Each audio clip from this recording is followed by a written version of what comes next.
فاسألوا أهل الذكر إن كنتم لا تعلمون بالبينات والزبر. السلام عليكم ورحمة الله وبركاته. الحمد لله والصلاة والسلام على رسول الله وعلى آله وأصحابه ومن والاه. প্রিয় দর্শক, আপনাদের সবাইকে স্বাগত জানাচ্ছি জানতে চাই লাইভের আজকের সেশন থেকে। আজ আমাদের 154তম পর্ব। আমরা আল্লাহর কাছে দোয়া করি তিনি যেন আমাদের সহায় হন, আমাদের ভুল এবং পাপগুলোকে ক্ষমা করে দেন এবং মৃত্যু পর্যন্ত আমাদেরকে ঈমান আমাদের উপর রাখেন। আমাদের কাছে আপনাদের অনেকগুলো প্রশ্ন জমা হয়েছে। আমরা আপনাদের সে প্রশ্নগুলো থেকে যথাসম্ভব বেশি সংখ্যক নেওয়ার চেষ্টা করব, সংক্ষিপ্ত উত্তর দেওয়ার চেষ্টা করব, আর পাশাপাশি লাইভ থেকেও কিছু প্রশ্ন নেব। এবং আমাদের আজকে একটা বই পরিচিতিও আছে। আপনারা শেষ পর্যন্ত থাকবেন এই আশা ব্যক্ত করে আমরা আজকে আমাদের প্রশ্ন নেওয়া শুরু করছি। প্রথম প্রশ্ন পাঠিয়েছেন মাহবুব আলম, মুর্শিদাবাদ, ভারত থেকে। তিনি বলেছেন, আমার একটিমাত্র কন্যা সন্তান, তাকে হাফিজা ও আলিমা বানাতে চাই। এখন তার বয়স মাত্র 3 বছর। আমার প্রথমত করণীয় কি? ভাই, আপনাকে ধন্যবাদ জানাচ্ছি যে আপনি এত সুন্দর একটা নিয়ত করেছেন। আল্লাহ আপনার এই নেক নিয়ত পূর্ণ করুন এবং আপনার কন্যাকে হাফিজা এবং আলিমা বানিয়ে দিন। এর জন্যে আসলে আপনাকে প্ল্যান করতে হবে। নিয়ত তো আপনি করে ফেলেছেন, বাকি প্রস্তুতি লাগবে। আপনি আপনার সন্তানের হাতে খড়ি কোরআন দিয়ে পড়বেন। ছোট ছোট সন্তানরা বাবা মাকে অনুসরণ করে, আপনার নিজেকেও দিনদার হতে হবে। আপনি যদি নিজে দিনদার হন, আপনার স্ত্রী দিনদার হন, পরিবারের মধ্যে দিনদারি বজায় রাখতে পারেন, দিনী পরিবেশ তৈরি করতে পারেন, তাহলে এটাও আপনার সন্তানকে হাফেজা আলিমা বানাতে সাহায্য করবে।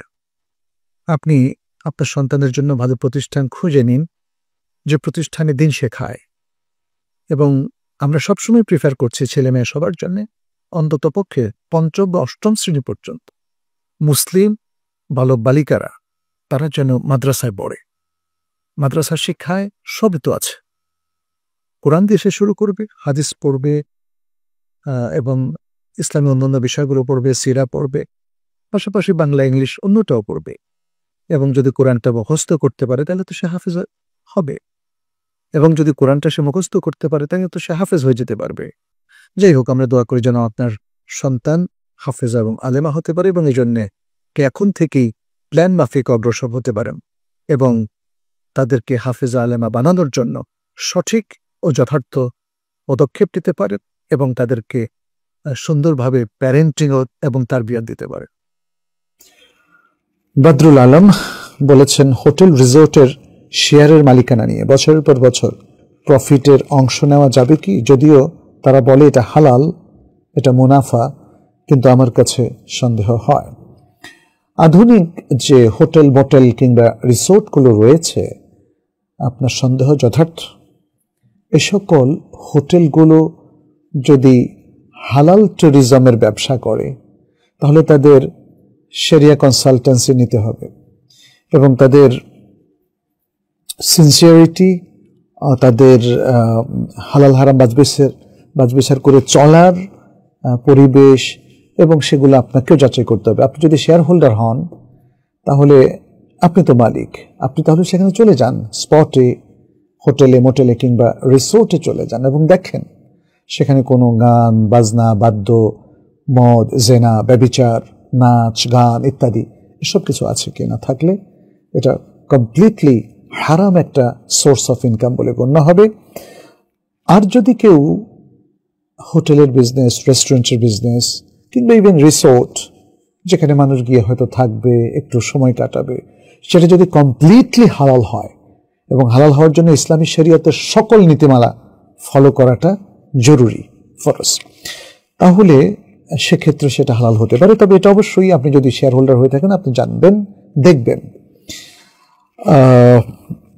আপনার এই কনসার্নের জন্য আমি ধন্যবাদ জানাই এবং আমি পাশাপাশি যারা এই ধরনের হোটেল কিংবা রিসোর্টের বিজনেসের সাথে যারা জড়িত তাদেরকে আমি মুসলিম হিসাবে একটা নসিহা দিতে চাই যে ভাই, দুনিয়ার জন্য আখিরাতকে নষ্ট করা যাবে না। হালালের মধ্যেই থাকুন, হারামকে শতভাগ সর্বতোভাবে বর্জন করুন। আল্লাহ আপনার রিজিকের মধ্যে অবশ্যই বারাকা দেবেন। নাজমুল হুদা বলেছেন, তার আসলে দুটো প্রশ্ন। প্রথম প্রশ্ন, রুকু ও সেজদার তাসবিহকে ইচ্ছাকৃতভাবে ছেড়ে দিলে তার সালাত কি বাতিল হবে? এটা নির্ভর করে রুকুর তাসবিহ বা সেজদার তাসবিহ এর বিধানটা কি তার উপরে। আমরা দেখতে পাচ্ছি রুকুর মধ্যে সুবহান রাব্বিয়াল আযীম মিনিমাম একবার পড়া এবং সেজদার মধ্যে সুবহান রাব্বিয়াল আ'লা মিনিমাম একবার পড়া, এটা ইমামদের কারো কারো নিকট এটা সালাতের রুকন, ফরজ। যারা ফরজ বলেছেন, তাহলে এই ফরজ যদি তিনি ছেড়ে দেন তার সালাত বাতিল হয়ে যাবে। কেউ কেউ ওয়াজিব বলেছেন। আর জমহুর ওলামায়ে কেরাম, অধিকাংশ ওলামায়ে কেরাম এটাকে মুস্তাহাব বলেছেন। যারা মুস্তাহাব বলেছেন তাদের বিবেচনায় যদি এই তাসবিহগুলো কেউ ছেড়ে দেন ইচ্ছায় কিংবা অনিচ্ছায়, তাহলে তার মুস্তাহাব তরক হলো, কিন্তু তার সালাত শুদ্ধ হবে। তবে এখানে যারা এটা পড়াটাকে অপরিহার্য বলেছেন, তাদের জায়গাটা খুবই শক্তিশালী, যেহেতু রাসূল সাল্লাল্লাহু আলাইহি সাল্লাম এক্ষেত্রে আমরের সিগা ইউজ করেছেন তাসবিহ পাঠের ক্ষেত্রে, রুকু এবং সেজদার ক্ষেত্রে। এজন্য আমরা বলবো যে আসলে আমাদের জন্য যদি আমি মুস্তাহাব মনে করি আর ফরজই মনে করি, কোনো অবস্থাতেই এই আযকারগুলো আমরা ছাড়বো না, এবং যারা মুস্তাহাব মনে করছেন তারাও ছাড়বেন না। কারণ উলামাদের মধ্যে কেউ কেউ তো এটাকে ফরজ বলেছেন এবং তাদের দলিলটাও খুব স্ট্রং। এবং আমরা বলবো যে তাহলে যেখানে যে যিকিরগুলো আছে সেগুলো আমরা পড়ব, সর্বতভাবে চেষ্টা করব। ভুলে গেলে আল্লাহ ক্ষমা করবেন, বাট যতক্ষণ পর্যন্ত আমাদের মনে থাকে, আমরা সচেতন থাকি, সতর্কতার সাথে আমরা আমল করব এবং ইচ্ছা করে সেগুলোকে আমরা বাদ দেব না। এখানে ইমাম নাওয়াবী রাহিমাহুল্লাহ একটা সুন্দর কথা বলেছেন। তিনি বলেছেন, মান ওয়াদাদা আলা তারকির রাতিবাতি আও তাসবিহাতির রুকুই ওয়াস সুজুদি রুদ্দাত শাহাদাতুহু লিতাহাউনিহি বিদ্দীন। তিনি বলেছেন, যে ব্যক্তি রাতের সালাহ, যেগুলোকে সুন্নাতে মুআক্কাদা ফুকাহায়ে কেরাম বলেছেন, এই রাতের সালাহ তরক করা কিংবা রুকু এবং সেজদার তাসবিহগুলো তরক করার উপরে সে বরকরার থাকে, অর্থাৎ সে একাধারে তরকই করে যায়, পড়ে না, তাহলে তার শাহাদাত বাতিল হয়ে যাবে, ফেরত দেওয়া হবে। তার দ্বীনের ক্ষেত্রে এবং দ্বীনের এই গুরুত্বপূর্ণ আমলগুলোর ক্ষেত্রে তার অলসতার কারণে অথবা তার উপেক্ষার কারণে। সুতরাং আমরা বলবো যে উলামায়ে কেরাম কোনো কোনো ক্ষেত্রে যদি ইখতিলাফও করে কোনো একটা বিধান নিয়ে, কিন্তু সকলে মিলে সেটা করার জন্যই উদ্বুদ্ধ করে, কেউ ফরজ বলেছেন, কেউ মুস্তাহাব বলেছেন, সেটা আমরা করব ইনশাআল্লাহ। দ্বিতীয় প্রশ্ন করেছেন, কোন মুসলিম কি শিয়া মসজিদে সালাত আদায় করতে পারবে? আদায় করলে তার সালাত কি হবে? শিয়াদের আকীদা সম্পর্কে আমার মনে হয় এখন আমরা কম বেশি সকলেই পরিচিত, সকলেই অবগত। আপনি শিয়াদের সালাত, শিয়াদের বিভিন্ন আমল এবং শিয়াদের বিভিন্ন আকীদা এখন ইউটিউবেও ব্যাপকভাবে আপনি পাবেন। তাদের এই বিভ্রান্তি এত মারাত্মক যে এর অনেকগুলোই শিরকের মধ্যে চলে যায় এবং বেদাত তো আছে। এবং তার চেয়ে বড় কথা হচ্ছে সাহাবায়ে কেরামের প্রতি তাদের আকীদা বাতিল, নবী সাল্লাল্লাহু আলাইহি ওয়াসাল্লামের স্ত্রীদের প্রতিও তাদের বাতিল আকীদা রয়েছে, তাদের অসংখ্য বাতিল আকীদা রয়েছে। এ সকল কারণে আহলে সুন্নাত ওয়াল জামাতের উলামায়ে কেরাম বলেন যে তাদের ইমামতিতে আমাদের সালাত শুদ্ধ হবে না। তবে কোনো কারণে কোনো ব্যক্তি যদি এককভাবে পৃথিবীর যে কোনো জায়গায় গিয়ে সালাত পড়েন, যদি সেখানে মূর্তি বা ছবি কিংবা নারীদের ছবি এগুলো না থাকে, তাহলে তার সালাত আদায় হয়ে যাবে। এককভাবে সালাত, মানে সেটা শিয়াদের মসজিদ হোক বা মসজিদের বাইরে হোক, প্রাঙ্গণ হোক, রাস্তা হোক, এটা হচ্ছে তার একক সালাতের কারণে সেটা শুদ্ধ হয়েছে। কিন্তু কেউ যদি সালাতের জন্য শিয়া ফিরকার মসজিদকে চুজ করে এবং বলে যে আমার সেখানে সালাত পড়তে ভালো লাগে, তাহলে নিয়ম অনুযায়ী তার সালাতটাও শুদ্ধ হবে না। ফয়সাল আহমদ মুসা বলেছেন, মানসিক রোগে কি ফজরের সালাত ঘুমের সমস্যার কারণে জামাতে না পড়ে দেরিতে পড়তে পারবে? ভাই, রোগীর অনেক সীমাবদ্ধতা আছে এবং রোগের কারণে এবং সীমাবদ্ধতার কারণে তিনি যদি বাধ্য হয়ে যান অথবা ভুলে যান বা ঘুমিয়ে থাকেন ইচ্ছার বিরুদ্ধে, সালাত পড়তে তার দেরি হয়ে যায়, আল্লাহ ক্ষমা করবেন ইনশাআল্লাহ। কিন্তু তাই বলে কোনো মানসিক রোগী অথবা কোনো শারীরিক রোগের আক্রান্ত রোগী তারা যদি প্ল্যান করে সালাত দেরিতে করার জন্য একটা রুটিন করেন, এটা গ্রহণযোগ্য হবে না। ইচ্ছা করে সালাতকে তাখির করার কোনো অবকাশ নেই, না কোনো সুস্থ মানুষের জন্য সেটা জায়েজ, না কোনো রোগীর জন্য জায়েজ, না কোনো শারীরিক অসুস্থের জন্য জায়েজ, না কোনো মানসিক অসুস্থের জন্য জায়েজ। কিন্তু ইচ্ছার বিরুদ্ধে চেষ্টা করেও যারা আসলে ঠিক মতো সালাত পড়তে পারে না, টাইম হয়তো ওভার হয়ে গেল বা একটু দেরি করে পড়লো, আউয়াল ওয়াক্তে পড়তে পারলো না, বা তার আরো কিছু ত্রুটি হয়ে গেল, আল্লাহ ক্ষমা করবেন। কেননা নবী সাল্লাল্লাহু আলাইহি ওয়াসাল্লাম বলেছেন, ইন্নাল্লাহা তাজাওয়াজা লি উম্মতি আনিল খাতাই ওয়ান নিসিয়ান ওয়া মাস্তুকরিহু আলাইহি। এই হাদিসটাকে অনেক উলামায়ে কেরাম হাসান বলেছেন যে আল্লাহ সুবহানাহু ওয়া তাআলা আমার উম্মতের যেগুলো মিস্টেক হয়ে যায়, ভুল হয়ে যায়, অথবা যেগুলো সে ভুলে যায়, নিসিয়ান মানে ভুলে যাওয়া, বিস্মৃত হয়ে যায়, অথবা তাকে জোর করে বাধ্য করে করানো হয় ভয় দেখিয়ে, তাহলে সেগুলো আল্লাহ তাআলা ক্ষমা করে দেন, সে পাপগুলো আল্লাহ তাআলা ক্ষমা করে দেন। হাবিবুর রহমান বলেছেন, আমরা 5 ভাই 2 বোন, বাবা মৃত্যুর পূর্বে শহরের বাড়ি থেকে একাংশ বড় ভাইকে বাড়ি করার জন্য রেজিস্ট্রি করে দিয়ে দেয়। পরবর্তীতে আমরা 4 ভাই বাকি সম্পত্তি সমহারে নিজেদের নামে রেজিস্ট্রি করে নেই, যার কারণে শহরের বাড়ি থেকে বোনেরা বঞ্চিত হয়েছে। আমার প্রশ্ন হলো, বাবা মারা যাওয়ার পর শহরের বাড়ি থেকে অংশ না পাওয়ার জন্য ভাইয়েরা ক্ষতিপূরণ দিতে বাধ্য কিনা? বোনদের এই বঞ্চিত হওয়ার দায় বাবার উপর বর্তাবে? যদিও গ্রামের বসতভিটা এবং জমি থেকে বোনদের প্রাপ্য হিস্সা দেওয়া হয়েছে। ভাই হাবিবুর রহমান, আমাদের সকলেরই আল্লাহকে ভয় করা উচিত। সম্পদ প্রত্যেক মানুষের অধিকার, মিরাস, বাবা মারা যাওয়ার পরে তার যে মিরাস, সেই মিরাস সঠিকভাবে বন্টন করা দরকার। বাবা মৃত্যুর পূর্বে কিছু জিনিস আপনাদের বড় ভাইকে দিয়ে গেছেন আর কাউকে দেননি, এটা অন্যায় করেছেন। এর জন্য অবশ্যই আপনার বাবার উপর বিশাল দায় পড়বে। কারণ নোমান ইবনে বশীরের যে হাদিসটা রয়েছে, তার বাবা তাকে যে গিফটটা দিয়েছিলেন, নবী সাল্লাল্লাহু আলাইহি ওয়াসাল্লামের কাছে এসে সাক্ষী চেয়েছিলেন, নবী সাল্লাল্লাহু আলাইহি ওয়াসাল্লাম বলেছেন, তুমি তোমার সব সন্তানকে কি দিয়েছ? তিনি বললেন যে না, আর কাউকে দেই নাই। তখন নবী সাল্লাল্লাহু আলাইহি ওয়াসাল্লাম বললেন, এটা জুলুম, আমি জুলুমের উপর সাক্ষী দেব না, সাক্ষী হবও না। তো এতে বোঝা যায় যে কোনো বাবা যদি জীবদ্দশায় বা মা সন্তানদেরকে দিতে চান, তাহলে তাদেরকে দিতে হবে।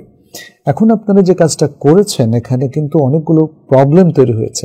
এক, বাবা মারা যাওয়ার পরে বড় ভাই যতটুকু পেল তার সাথে আপনারা যতটুকু বন্টন করলেন, সেটা কি মিরাসের যে আহকাম রয়েছে সে অনুযায়ী করেছেন, শরীয়ত অনুযায়ী করেছেন? এবং বোনদেরকে যে শহর থেকে বঞ্চিত করে তাদেরকে গ্রামের অংশ ধরিয়ে দিয়েছেন, সেখানেও কি ইনসাফ কায়েম হয়েছে? সেখানেও কি তারা তাদের প্রকৃত হিস্সা অর্থাৎ মিরাসের যতটুকু তাদের পাওয়ার কথা ততটুকু পেয়েছে? আর এটা কিভাবে বুঝবেন? এটা বুঝবেন এই জমিগুলোর এবং বাড়িগুলোর মূল্য দিয়ে। কারণ ভাইয়েরা যদি 1 ভাগ পায়, বোনেরা তার অর্ধেক করে পাবে। বোনেরা 1 করে পেলে ভাইয়েরা 2 করে পাবে। অতএব আপনাদের যদি ধরি যে আপনারা 5 ভাই আছেন আর 2 বোন আছেন, তাহলে বাবার হোল সম্পত্তি যদি আপনাদের মা থাকেন, মায়ের অংশটা পেয়ে যাবেন, বাবার বাবা মা থাকলে তারা তাদের অংশ পেয়ে যাবে, এরা সবসময় পাবে। বাকি যেটা থাকে অন্যান্য ওয়ারিসদেরকে দেওয়ার পরে, সেটা আসাবা হিসাবে আপনারা ভাই বোনেরা পাবেন। ভাইয়েরা বাকি অংশের 1 করে আর বোনেরা হাফ করে। তাহলে এখানে 5 ভাই 5 পাবেন আর 2 বোন 1 পাবেন।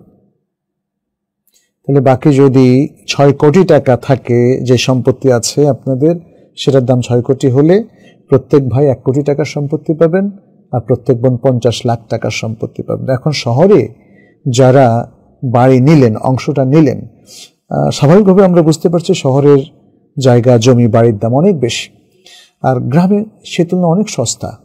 তাহলে যদি শহরের আপনারা প্রত্যেকে 2 কোটি টাকা করে পেয়ে যান, আর গ্রামে এসে বোনেরা 25 লক্ষ করে পায়, তাহলে কিন্তু আপনাদেরকে এটাকে আবার পুনর্বন্টন করতে হবে। কারণ মূল্য দিয়েই এগুলোকে যাচাই বাছাই করতে হবে। যখন প্রত্যেকেই সঠিক মূল্যটা পেয়ে যাবে, তখন তারা আফসোস থাকবে না। আমি পগারেও নিতে পারি। এখন পগারের জমি যদি 10 লাখ হয় এবং আমার পাওনাটা 50 লাখ হয়, তাহলে আপনারা আমাকে 40 লাখ টাকা ম্যানেজ করে দেবেন। বোনদেরকে এভাবেই আপনাদেরকে তাদের হিস্সা বুঝিয়ে দিতে হবে, অন্যথায় এটা বড় ধরনের জুলুম করা হয়েছে এবং আপনাদের এই হিস্সা বন্টনটা বা মিরাজ বন্টনটা এটা শরিয়া মোতাবেক হয় নাই, শরিয়ার মারাত্মক লঙ্ঘনেতে হয়েছে। আর যদি আপনারা মূল্য ঠিক রাখেন, মূল্য ঠিক রেখে বন্টনটা করেন, তাহলে ঠিক আছে। আল্লাহু তাআলা আলাম। মোহাম্মদ ইব্রাহিম বলেছেন, আরবি ভাষা শেখার জন্য বইয়ের ধারাবাহিকতা জানতে চাই, কোন বইয়ের পর কোন বই পড়ব? আরবি ভাষা শেখার জন্য এখন অনেক সুন্দর সুন্দর বই আছে। আল আরাবিয়াতু বাইনা ইয়াদাইক, এখানে মোট 8টা বই আছে, 4টা স্তরের বা মুস্তাওয়ার মোট 8টা বই। প্রত্যেক মুস্তাওয়াতে আল কিতাবুল আউয়াল, আল কিতাব আস-সানি, এভাবে মুস্তাওয়া সানিতে 2টো, মুস্তাওয়া সালেসে 2টো এবং মুস্তাওয়া রাবে 2টো, মোট 8টা বই আছে। এবং এগুলো একদম শুরু থেকে যে আলিফ বা তা জানে না তার থেকে আরম্ভ করে একদম শেষে স্ট্যান্ডার্ড আরাবিকে দিকে তারা চলে গিয়েছে। তো আপনারা এটা পড়তে পারেন। আর এছাড়াও আরো অন্যান্য বই নিয়েও আপনি কিন্তু আপনার আরবিকে উন্নত করতে পারেন। আপনি যেমন যখন আপনি আল হুরুফ আল হিজাইয়া শিখে ফেলবেন, আপনি শব্দ বানানো শিখবেন, আপনি বাক্য গঠন শিখবেন, আপনি পড়তে পারবেন, তখন থেকে আপনার কুতুব লিল মুবতাদিইন, প্রাইমারি স্টেজের শিক্ষার্থীদের জন্য যে বইগুলো, দ্রুত পঠনের বইগুলো, সেগুলো পড়বেন, পড়া শুরু করবেন এবং পরে মাধ্যমিক লেভেলের, পরে ইন্টারমিডিয়েট লেভেলের বইগুলো আপনারা পড়বেন। এভাবে হতে পারে। তো এগুলো বিস্তারিত জানা প্রয়োজন। আমরা তো ছোট্ট আকারে উত্তর দিচ্ছি আজকে, আপনি তো এত বিস্তারিত বলতে পারছি না। যে কোনো একটা আপনি যদি আরবি কোর্সে ভর্তি হয়ে যান, যেমন আমাদের এখানে তাইবা একাডেমিতেও আরবি ডিপ্লোমা আছে, সেটা হয়তো আগামী 3-4 মাসের মধ্যে লঞ্চ হয়ে যাবে। তো সেখানেও যদি আপনি পড়েন, আপনাকে যেমন ভাষা শেখানো হবে, পাশাপাশি আপনাকে ধারাবাহিকভাবে একের পর এক কীভাবে বই পড়বেন, কিভাবে আপনার 4টা যে স্কিল আছে সেগুলোকে আপনি অর্জন করবেন, সেটা বলে দেওয়া হবে। যেমন মাহারাতুল কালাম, মাহারাতুল কিরাআ, মাহারাতুল কিতাবা এবং মাহারাতুস সামা, স্পোকেন, রিডিং, রাইটিং এবং লিসেনিং। এই 4টা মাহারাত অর্জন না করলে আসলে ভাষা ভালোরূপে লিখতে পড়তে বলতে পারা যায় না। অতএব আমার কাছে মনে হয় আপনি যদি ইতিমধ্যে কোনো কোর্স করে থাকেন, তাহলে আপনাদের এগুলো জানা থাকার কথা। আর যদি কোর্স না করে থাকেন, তাহলে যে কোনো একটি অ্যারাবিক কোর্সে আপনি ভর্তি হয়ে যেতে পারেন। আমি বলেছি যে আমাদের Taiba একাডেমিতেও diploma in Arabic language এর কোর্স তৈরি করা হয়েছে এবং এটা লঞ্চ করতে হয়তো আরেকটু সময় লাগবে। মোহাম্মদ ফয়সাল মাহমুদ বলেছেন, মসজিদে যেখানে ফরজ নামাজ পড়া হয়েছে ঠিক একই জায়গায় সুন্নত নফল নামাজ পড়লে কি গুনাহ হবে না? কেন গুনাহ হবে? এমন কোনো বাধ্যবাধকতা তো শরীয়তে দেওয়া হয়নি। কেউ কেউ আমিও বলতে শুনেছি, এভাবে তারা বলে ফরজ নামাজ যেখানে পড়েছেন সরে গিয়ে নফল সুন্নত পড়বেন, কিন্তু এমন কোনো নির্দেশনা আল্লাহ কিংবা তার রাসূল সাল্লাল্লাহু আলাইহি ওয়াসাল্লাম থেকে আসেনি। ফোকাহাদের কেউ কেউ বলেছেন যে এটা যাতে পার্থক্য সূচিত হয়, সেই পার্থক্য করার জন্য বা এটা যে ফরজের পরে আলাদা একটা নামাজ বোঝার জন্য হয় সে কিছু পড়বে, দোয়া আজকার পড়বে অথবা স্থান পরিবর্তন করবে। তবে এটা রাসূল সাল্লাল্লাহু আলাইহি ওয়াসাল্লামের নির্দেশনা নয় বা সাহাবায়ে কেরামও এমনটি বলেননি বলেই আমি জানি। বাহরহাল এটা কোনো আলেমের বক্তব্য। মোহাম্মদ ফয়সাল আরও একটি প্রশ্ন করেছেন, বলেছেন জামাতে নামাজের ক্ষেত্রে যদি শেষ বৈঠকের দোয়া শেষ না হয়, তাহলে মানে মুক্তাদির কথা তিনি বলছেন, মুক্তাদির যদি শেষ বৈঠকের দোয়া শেষ না হয়, তাহলে ইমাম প্রথম সালাম ফেরানোর সাথে সাথে দোয়া পড়া বন্ধ করতে হবে, নাকি দ্বিতীয় সালাম ফেরানো পর্যন্ত দোয়া পড়া যাবে? যদি তিনি তাহিয়াতু পড়ে শেষ করেন, দুরুদ পড়ে শেষ করেন এবং কিছু দোয়া তিনি পড়ছেন, দোয়া তো আসলে অনেক পড়া যায়, তাই না? সালামের আগে এটা দোয়ার জায়গা। কিছু দোয়া তিনি করেছেন বাট আরো করতে চাচ্ছিলেন, তখন কি করবেন? তখন শরিয়া নির্দেশ হচ্ছে, যেহেতু তার জরুরি সবগুলো শেষ হয়ে গেছে, ইমামের ইত্তেবা করবেন। কারণ নবী সাল্লাল্লাহু আলাইহি ওয়াসাল্লাম বলেছেন, ইন্নামা জুইলাল ইমামু লিইউতাম্মা বিহি, ইমামকে নির্ধারণ করা হয়েছে যেন মুক্তাদি তাকে অনুসরণ করে। এবং রাসূল সাল্লাল্লাহু আলাইহি ওয়াসাল্লাম এটা একদম ভেঙে বলেছেন যে ইমাম যখন তাকবীর দেয় তখন তোমরা তাকবীর দেবে, ইমাম যখন রুকু করে তখন তোমরা রুকু করবে, ইমাম যখন সাজদা করে তখন তোমরা সিজদা করবে, অর্থাৎ পরপর, অনেক বেশি গ্যাপ যেন না হয়।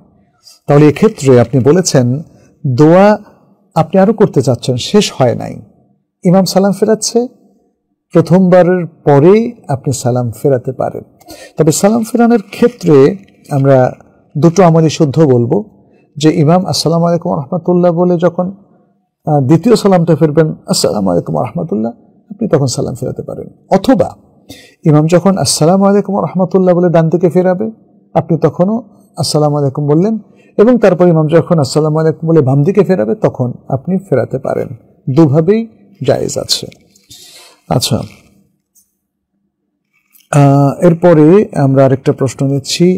জাহি নূর বলেছেন, কোরআন ও সুন্নাহকে নিজের ইচ্ছামতো ব্যাখ্যা করার সুযোগ নাই, বরং তা বুঝতে হবে সেই মানুষদের মতো করে যাদের সামনে এই ওহী নাজিল হয়েছিল। খুব সুন্দর একটি প্রশ্ন করেছেন জাহিনুর, আপনাকে ধন্যবাদ। এটি অবশ্যই বিশুদ্ধ কথা। আল কোরআন ওয়াস সুন্নাহকে আজকে মানুষ সালাফের ফাহাম থেকে বিচ্ছিন্নভাবে বুঝতে গিয়ে অনেক গড়বড় করে ফেলছে। মানুষ তার নিজের ব্যাকগ্রাউন্ড, নিজের লিমিটেড জ্ঞান অনুযায়ী ব্যাখ্যা করে, কিন্তু এই কোরআন ও সুন্নাহকে ব্যাখ্যা করতে হবে নবী সাল্লাল্লাহু আলাইহি সাল্লাম যার উপরে কোরআন নাজিল হয়েছে এবং যিনি কোরআনের ব্যাখ্যা স্বরূপ ওহী মারফত জ্ঞানপ্রাপ্ত হয়ে সুন্নাহ উপহার দিয়েছেন। তাহলে তার আশেপাশের লোকগুলো যারা তাকে দেখেছে, তার সাথে ইন্টারঅ্যাক্ট করেছে, তার সাথে আলাপ করে বুঝেছে, তার দার্সে বসে সবকিছু জানতে পেরেছে, ওই প্রজন্মই কোরআন হাদিসকে সবচেয়ে ভালোভাবে হৃদয়ঙ্গম করেছে এবং সেগুলো সব আমাদের কাছে আছে। আমরা হাদিসের গ্রন্থগুলোর মধ্যে সাহাবায়ে কেরাম থেকে সেই সুন্দর জ্ঞান পাই। অতএব এখানে যে কথাটা বলা হচ্ছে, তাদের সামনে, সাহাবায়ে কেরামের সামনে ওহীটা যেভাবে এসেছিল, তারা তার প্রাসঙ্গিকতা বুঝেছেন, তারা তার শানে নজুল জানতেন, তারা তার ব্যাখ্যাও জানতেন। নবী সাল্লাল্লাহু আলাইহি সাল্লাম যেগুলো বোধগম্য সেগুলো তো ব্যাখ্যা করার প্রয়োজন হয় নাই, যেগুলো অবোধগম্য সেগুলো বলে দিয়েছেন।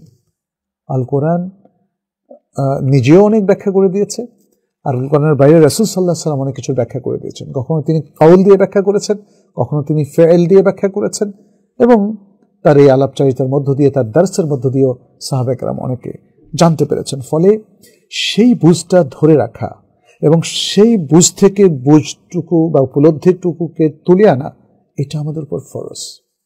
সেই বুঝের সাথে সাংঘর্ষিক কোনো বুঝ আমরা নেব না, সে বুঝটাকে ঠিক রেখেই কোরআন সুন্নাহর গবেষণা চলবে পরবর্তীতে। বাস এতটুকুই। এটাই আমরা বারবার বলছি যে ইয়ানবাগি লানা আন নাফহামা আল কোরআন ওয়াস সুন্নাতা আলা দাউই ফাহমি সালাফিনা সালেহ। আমাদের যে সালাফে সালেহিন ছিলেন, তাদের বুঝের উপর ভিত্তি করেই আমাদেরকে আল কোরআন এবং আস সুন্নাহ বুঝতে হবে, শরিয়াকে বুঝতে হবে। আর সালাফে সালেহিনের পুরো ভাগেই আছেন সাহাবায়ে কেরাম, এবং তারপর তাদের সত্যিকারের অনুসারী তাবেঈন, এবং তাদের যথার্থ অনুসারী আতবাউত তাবেঈন, যাদেরকে আমরা বলি তাবউত তাবেঈন। তো আজকেও আলহামদুলিল্লাহ সাহাবায়ে কেরামের বুঝের উপর অনেক মানুষ আল কোরআন এবং সুন্নাহকে বুঝতে চেষ্টা করছেন, সেই বুঝটাকে ধরে রেখেছেন। আমাদের কাছে সাহাবায়ে কেরামের সকল তাফসীর, সকল ব্যাখ্যা লিপিবদ্ধ আছে। অতএব আমরা সেগুলোর আলোকেই যে কোনো গবেষণা, ফিকহের হোক অথবা আমাদের জীবনের সাথে রিলেটেড মুআমালাতের যে কোনো বিষয়, হালাল হারামের যে কোনো বিষয় হোক, সে আলোকেই আমাদেরকে গবেষণাটা চালিয়ে যেতে হবে এবং কোরআন সুন্নাহর নুসুস, বক্তব্য এবং আকওয়ালগুলো বুঝতে হবে। জামি আব্দুল্লাহ বলেছেন, শেখ, যদি কোনো বিবাহিত মেয়ে বা অবিবাহিত মেয়ে তার সাধ্য অনুযায়ী পর্দা মেনটেন করে এবং পর্দা মেনটেন করে ইউনিভার্সিটিতে ক্লাস করতে যায়, তাহলে তার বাবা বা স্বামী কি দায়ুস হবে না?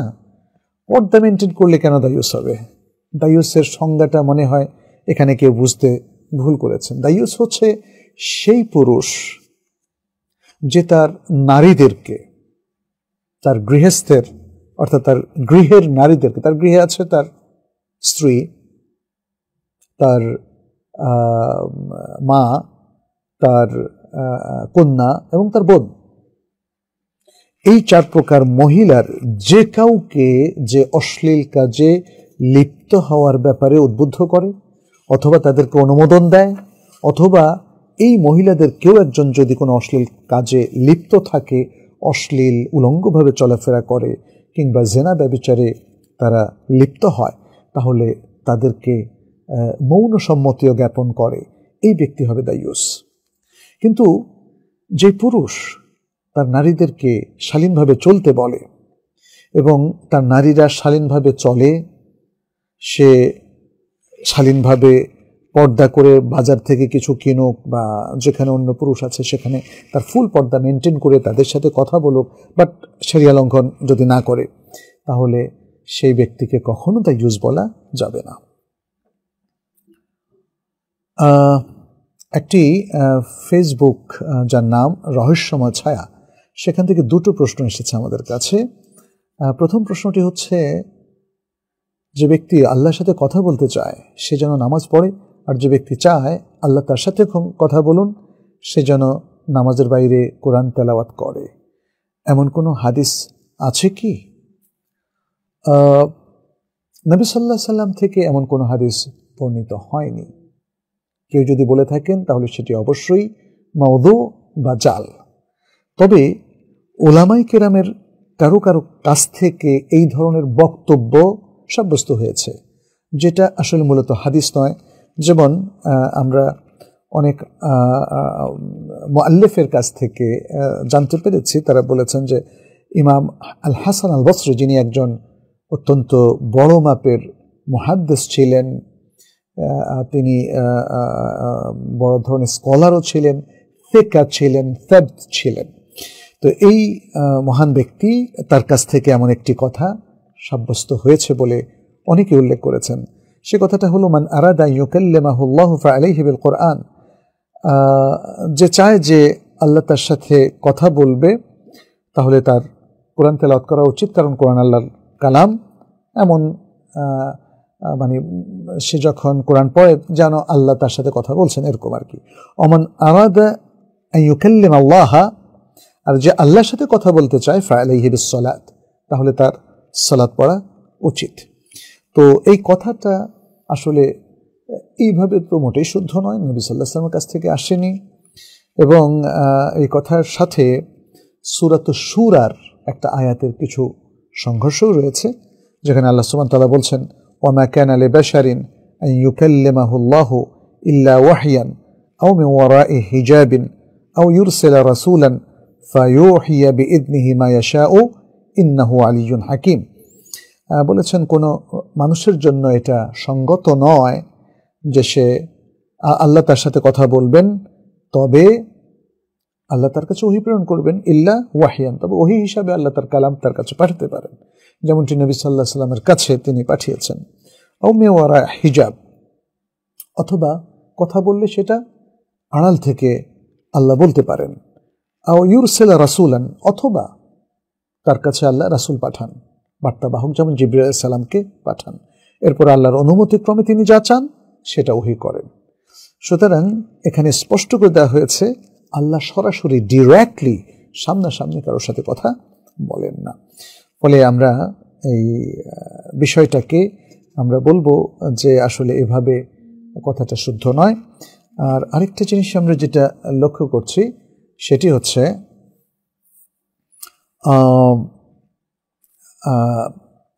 বান্দা যখন সালাতের মধ্যে প্রবেশ করে এবং যখন সে সূরা ফাতিহা পড়তে থাকে, এ সম্পর্কে একটা হাদিসে কুদসি আছে, শুদ্ধ হাদিস, যেখানে আল্লাহ সুবহানাহু ওয়া তাআলা বলছেন, কাসামতু সলাতা বাইনি ওয়া বাইনা আবদি নিসফাইন, আমি সলাতকে আমার এবং আমার বান্দার মাঝখানে দুই ভাগে ভাগ করেছি। ফাইদা ক্বাল আল আবদু আলহামদুলিল্লাহ, যখন বান্দা বলে আলহামদুলিল্লাহ, ক্বাল আল্লাহু হামাদানি আবদি, তখন আল্লাহ বলেন আমার বান্দা আমার প্রশংসা করেছে। এভাবে দীর্ঘ হাদিসটা নবী সাল্লাল্লাহু আলাইহি ওয়াসাল্লাম বর্ণনা করছেন, এই হাদিসে কুদসি। তাহলে এখানে আল্লাহর সাথে এক ধরনের কথোপকথনের কথা বলা হয়েছে, কিন্তু সেটা ভিন্ন হাদিস এবং সেটা বান্দা কিন্তু শুনে না। বান্দা যখন আলহামদু পড়ে তখন আল্লাহর তরফ থেকে বক্তব্য আসে, কিন্তু বান্দা সেটা শুনে না।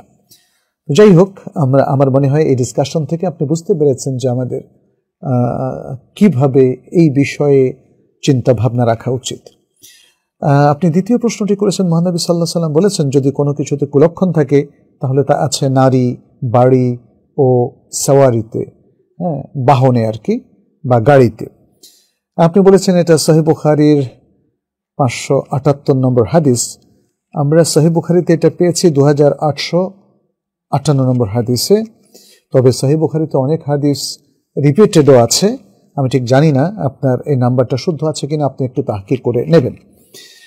সেই হাদিসে কি বলা হয়েছে? বলা হয়েছে ইন্নামা শু'মু ফি থালাথাতিন ফিল ফারাসি ওয়াল মারআতি ওয়াদ দার, কুলক্ষণ যদি থাকে সেটা তিনটার মধ্যে আছে। একটা হলো ঘোড়া, যেটাকে আমরা বাহন বলছি, আর একটা হলো নারী বা স্ত্রী, এবং আরেকটা হলো ঘর। তো আসলে ব্যাখ্যাটা কি? কারণ আপনি প্রশ্ন করেছেন হাদিসের ব্যাখ্যা কি, তাহলে কুলক্ষণ বলে কিছু আছে বিশ্বাস করা কি তাহলে শিরক হবে না? অনেক কুলক্ষণে বিশ্বাস করাটা এটা বেদা হবে। আবার যদি এটা কুলক্ষণ বড় শিরক হয়, অনেক কুলক্ষণে বিশ্বাস করাটা বড় শিরক, অতএব সেটা বড় শিরক হবে। কিন্তু এই হাদিসের ব্যাখ্যা তাহলে কি? মানে হয়তো অনেকেই বলবেন যে এখানে যেহেতু কুলক্ষণকে রাসূল সাল্লাল্লাহু আলাইহি ওয়াসাল্লাম আছে বলে স্বীকৃতি দিয়েছেন, ফলে কুলক্ষণ বড় শিরক হবে না। না, এই যুক্তি পেশ করার কোনো সুযোগ নেই। রাসূল সাল্লাল্লাহু আলাইহি ওয়াসাল্লাম কুলক্ষণকে কখনোই জায়েজ বলেননি, বরং তিনি বলছেন ইন্না মিনাত তিয়ারাতি লা শিরক, যে তিয়ারা বা কুলক্ষণ প্রকাশ করা বা মনে করা, বিশ্বাস করার মধ্যে শিরক রয়েছে, তিনি বলেছেন। অতএব কুলক্ষণে বিশ্বাস করা এটা শিরক মুক্ত নয়।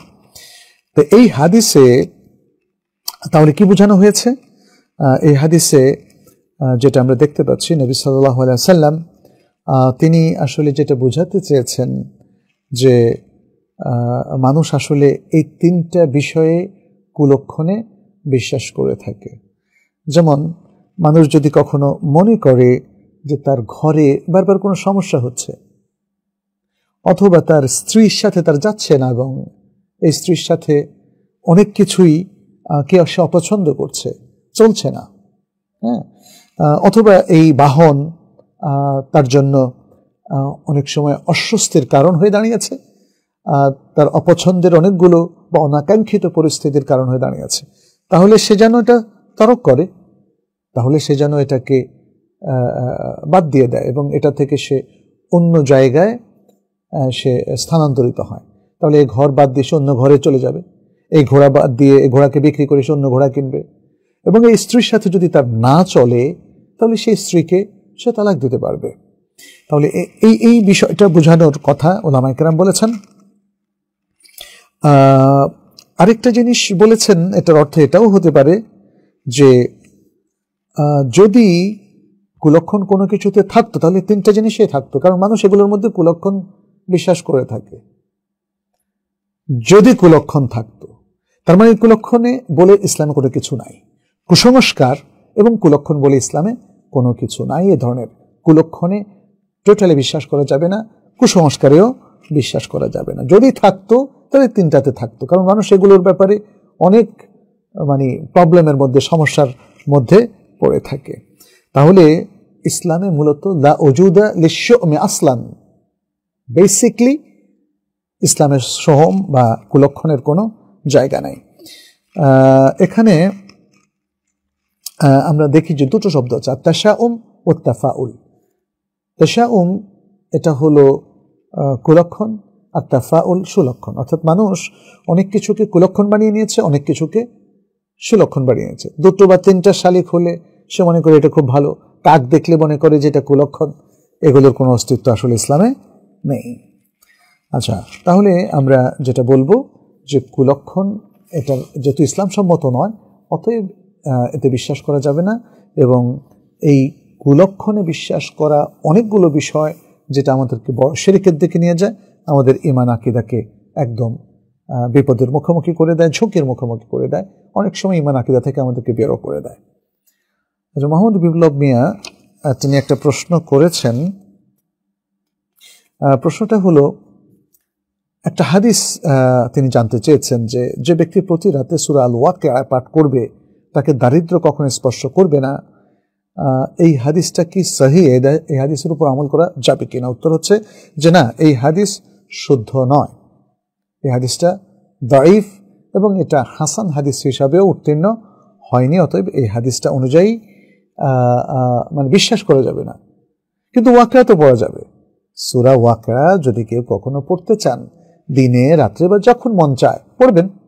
এটা তো কোরআন, কোরআনের যে কোনো জায়গা থেকে আপনি যখন ইচ্ছা পড়তে পারেন। কিন্তু এই যে একটা বানোয়াট কিংবা অত্যন্ত দুর্বল, এখানে আমরা দুটোই বলবো, অত্যন্ত দুর্বল যে হাদিসটা, সেটাকেও আমরা আমলে রূপান্তরিত করব না। যদিও অনেকে বলেছেন ফজিলতের ক্ষেত্রে দুর্বল হাদিস মানা যায়, কিন্তু এখানে আমরা সতর্ক করেছি বহুবার, ফজিলতের ক্ষেত্রে এটা আকীদার প্রশ্ন।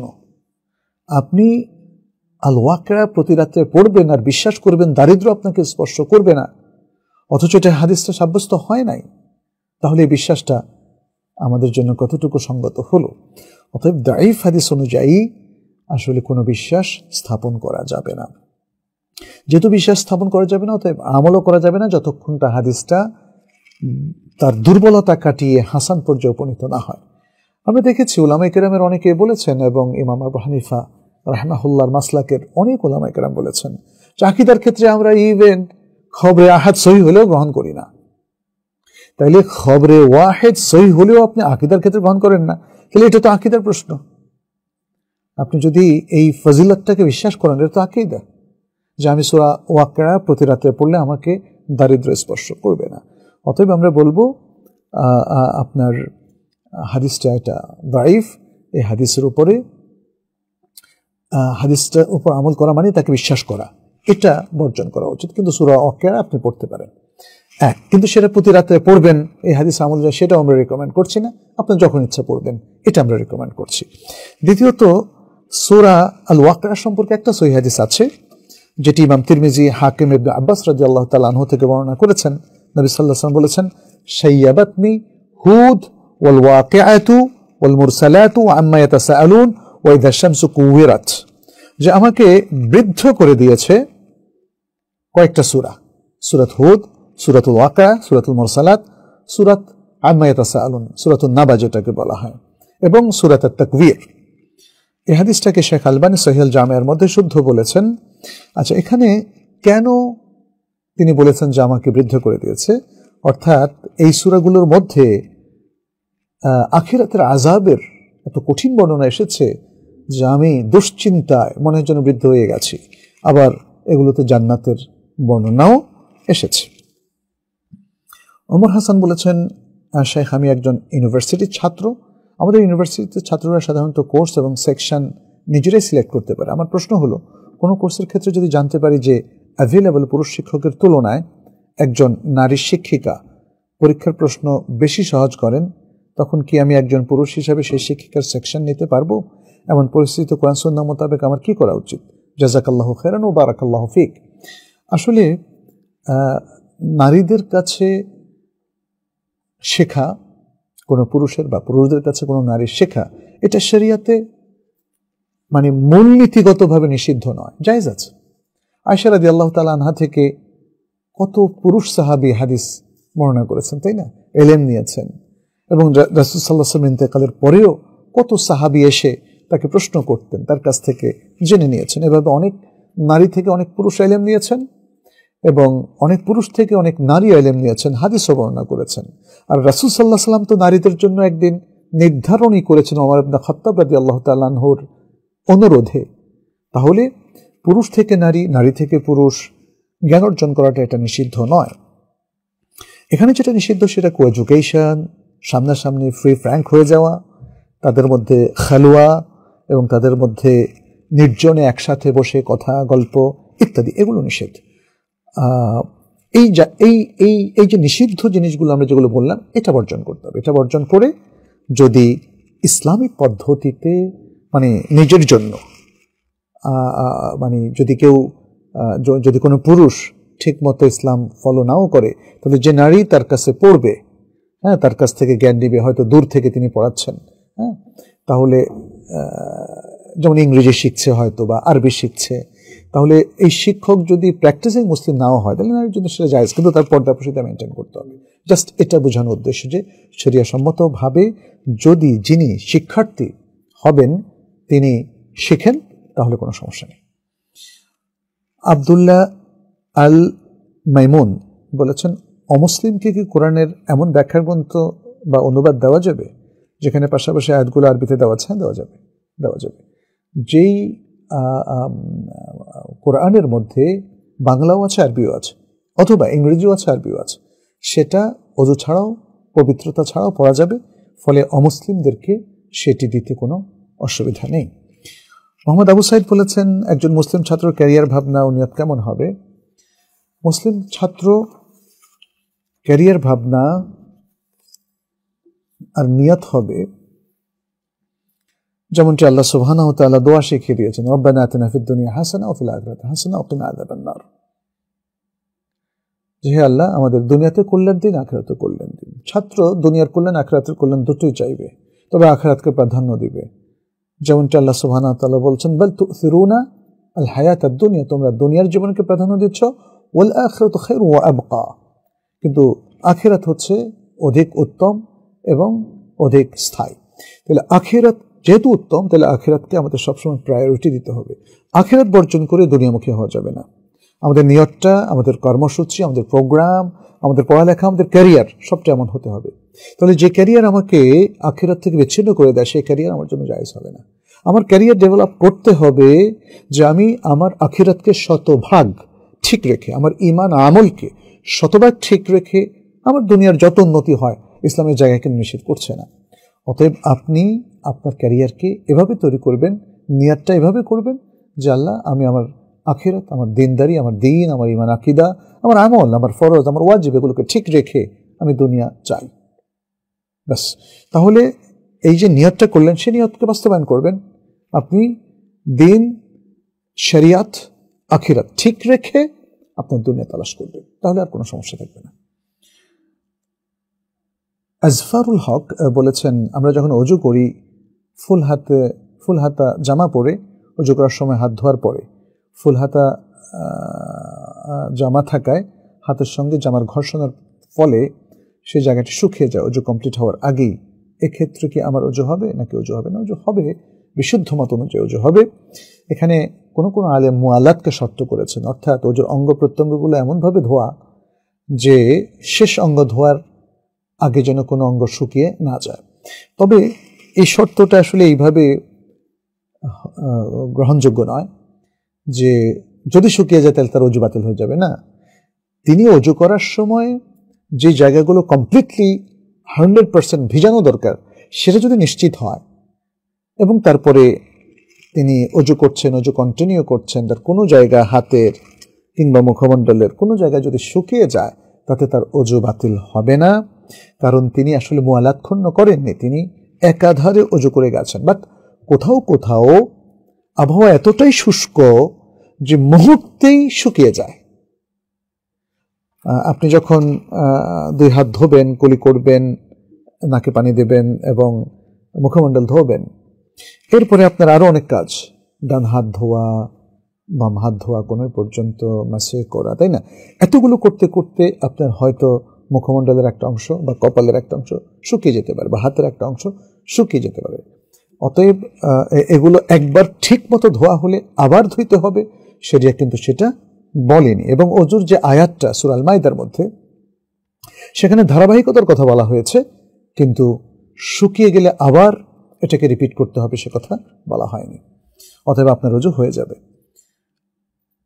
নাফিসা নূর বলেছেন, রাকির কাছ থেকে রুকিয়া করা কি জায়েজ? হাদিসে কি এমন কিছু আছে যে ব্যক্তি কারো কাছে গিয়ে রুকিয়া করাবে না? যে ব্যক্তি কারো কাছে গিয়ে রুকিয়া করাবে না সে বিনা হিসাবে জান্নাত লাভ করবে।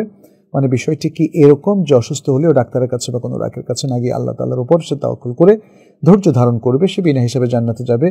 কোনো রাকির কাছে গিয়ে যদি পরামর্শ নেওয়া হয় তাহলে কিভাবে নিজে নিজে রুকিয়া করতে হবে, এই বিষয়টা একটু মানে ইখতিলাফ আছে এখানে। বিষয়টাকে কিভাবে বুঝবো তার উপর নির্ভর করে।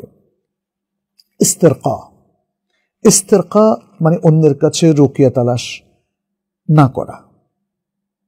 এটাকে এভাবে যদি আমরা বুঝি তাহলে বুঝতে হবে নিজে রুকিয়া নিজে করছেন, অন্যের কাছে যাচ্ছেন না। তাহলে এই লোক বিনা হিসাবে বেহেশতের একটা ক্রাইটেরিয়া পুরো করলো, তাই না? নবী সাল্লাল্লাহু আলাইহি ওয়াসাল্লাম এখানে বেশ কয়েকটা জিনিস বলেছেন, তাওয়াক্কুলের কথা বলেছেন, রুকিয়া অন্যের কাছে তালাশ না করার কথা বলেছেন। এটা বলেন না যে সে রুকিয়াই করে না। রুকিয়া তো নবী সাল্লাল্লাহু আলাইহি ওয়াসাল্লাম নিজেই করেছেন। নবী সাল্লাল্লাহু আলাইহি ওয়াসাল্লাম কি বিনা হিসাবে বেহেশতে যাবেন না? হ্যাঁ, অনেক সাহাবায়ে কেরাম রুকিয়া করেছেন, নবী সাল্লাল্লাহু আলাইহি ওয়াসাল্লাম অনেককে রুকিয়া করে দিয়েছেন। তো আসলে এখানে অধিক তাওয়াক্কুলের জন্য এটা বলা হয়েছে।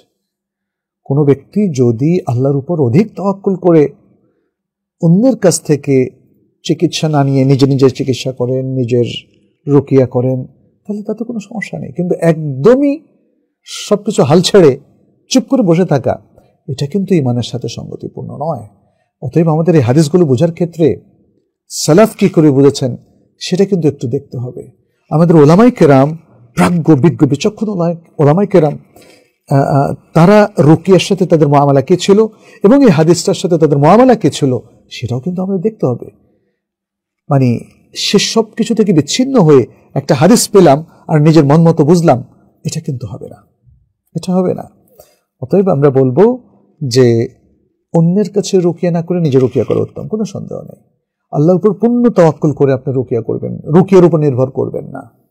চিকিৎসা দ্বারাই আপনি ভালো হচ্ছেন সে বিশ্বাস না রেখে চিকিৎসা করাবেন, তবে ভালো করার মূল মালিককে আল্লাহ। লা শিফা ইল্লা শিফাউক। হ্যাঁ, আমরা যেটা পড়ি, আল্লাহুম্মা রাব্বান নাস আযহিবিল বাস ওয়াশফি ওয়া আনতা শাফি লা শিফা ইল্লা শিফাউক শিফাআন লা ইউগাদিরু সাকামা। হ্যাঁ, এই সমস্ত রুকিয়া করার মধ্য দিয়ে তো আল্লাহর উপরই তাওয়াক্কুল বাড়ে। আপনি দেখেন এখানে কি বলছে, আল্লাহুম্মা রাব্বান নাস আযহিবিল বাস, হে আল্লাহ আপনি মানুষের প্রভু, আপনি আমাকে শেফা দিন। আনতা শাফি, আপনি তো শেফা দানকারী। লা শিফা ইল্লা শিফাউক, আপনার শেফা ছাড়া আর কোথাও কোনো আরোগ্য নাই। সুবহানাল্লাহ, এটার চেয়ে তাওয়াক্কুল আর কি হতে পারে বলেন তো? রুকিয়া মানে কি শুধু মন্ত্রতন্ত্র পড়ে একটা কিছু ফু দিয়ে দেওয়া? ওই ধরনের আমলটা তো ইসলামের সাথে মানে অনেক সময় কন্ট্রাডিক্টরি হয়। যখন ব্যক্তির বিশ্বাস নষ্ট হয়ে যায়, সে মনে করে আমি ফু দিয়ে দিয়েছি এতে তার ভালো হয়ে গেছে। ইন্না লিল্লাহি ওয়া ইন্না ইলাইহি রাজিউন। আমাদের অনেকেই নিজেরা রুকিয়া করে না, তারা রাকির কাছে যায়। আমি এখানে আরেকটা কথা বলি আপনাদেরকে, আপনি যদি রুকিয়া করে ফল লাভ করতে চান, ভালো হতে চান, তাহলে আপনার আমল কিন্তু ভালো হতে হবে। আপনাকে এনশিওর করতে হবে যে আপনার ঈমান 100% ঠিক আছে এবং আপনি কোনো শিরক বিদআতের সাথে লিপ্ত নন আপনার জানা মতে, সাধ্য অনুযায়ী, এবং আপনি সালাত ঠিক মতো পড়েন, আপনার বাতিল আকীদা পোষণ করেন না, এবং